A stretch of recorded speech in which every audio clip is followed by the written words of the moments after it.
ఈ అమ్మాయి ఈ చంద్రశేఖర్ అనే తన బ్యాచ్ ఉంది కదా! భీమ్ పార్టీకి సంబంధించింది. అతని అభిమాని అంటారు. ఈ అమ్మాయి అసలు చిన్నప్పటి నుంచి గూడా 10, 12 ఏళ్ల అప్పటి నుంచినే ఈ అమ్మాయికి హిందుత్వ ద్వేషం, హిందూ దేవుళ్ళని దూషించడం లాంటివి నేర్పారు.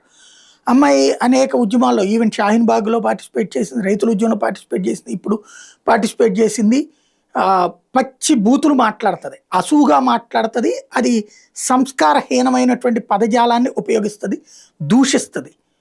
ఇది ఇప్పుడేమైందంటే ఇప్పటిదాకా చూస్తా ఊరుకున్నారు. ఈ దఫా మాత్రం అమ్మాయి తండ్రి ఫోన్ నంబర్ సంపాదిచ్చారట. ఎవరో సోషల్ మీడియాలో పోస్ట్ చేశారట.